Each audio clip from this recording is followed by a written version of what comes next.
राक्षस राज हिरण्यकश्यप ने ब्रह्मा जी को प्रसन्न कर वरदान प्राप्त कर लिया था कि संसार का कोई भी जीव या देवी देवता उसका वध न कर सके। इसके बाद वह खुद को भगवान मानने लगा था। वह चाहता था कि लोग भगवान विष्णु की तरह उसकी भी पूजा करें। हिरण्यकश्यप को भगवान के प्रति प्रहलाद की भक्ति बिल्कुल भी पसंद नहीं थी। वही प्रहलाद हमेशा भगवान की भक्ति में लीन रहता था। प्रहलाद का यह स्वभाव हिरण्यकश्यप को बिल्कुल भी पसंद नहीं था। उसने प्रहलाद को कई दिनों तक बंदी बनाए रखने के बाद कड़ी यातनाएं दी, लेकिन भगवान विष्णु की कृपा दृष्टि होने के कारण प्रहलाद का इस पर कोई प्रभाव नहीं पड़ा। इसे देख हिरण्यकश्यप काफी परेशान हुआ और उसने प्रहलाद को मारने के लिए होलिका को बुलाया। आपको बता दें कि होलिका को आग में न जलने का वरदान प्राप्त था।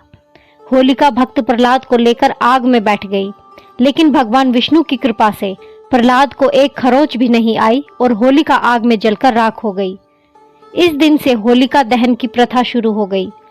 इसे बुराई पर अच्छाई की जीत का प्रतीक माना जाता है। पौराणिक मान्यताओं में यह बताया गया है कि फाल्गुन शुक्ल अष्टमी के दिन शिवजी ने कामदेव को भस्म किया था। शिव पुराण में बताई गई कथा के अनुसार देवी देवताओं के कहने पर कामदेव ने अपने प्रेम बाण से शिवजी की तपस्या भंग कर दी थी। कामदेव की इस हरकत से शिवजी को बहुत गुस्सा आया और उन्होंने अपने तीसरे नेत्र की अग्नि से कामदेव को भस्म कर दिया था। उस दिन फाल्गुन मास के शुक्ल पक्ष की अष्टमी तिथि थी और उन्हें पूर्णिमा तिथि को फिर से जीवित कर दिया गया था।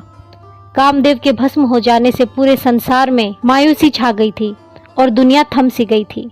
कामदेव की पत्नी रति के निवेदन करने पर सभी देवी देवताओं ने मिलकर शिवजी से प्रार्थना की और तब भगवान भोलेनाथ ने कामदेव को फाल्गुन पूर्णिमा पर फिर से जीवित कर दिया था। उनके जीवित होने पर पूरी सृष्टि में चारों तरफ खुशियां मनाई गई और रंग खेलकर होली का त्योहार मनाया गया। अष्टमी पर भस्म हुए कामदेव पूर्णिमा पर फिर से जीवित हो गए।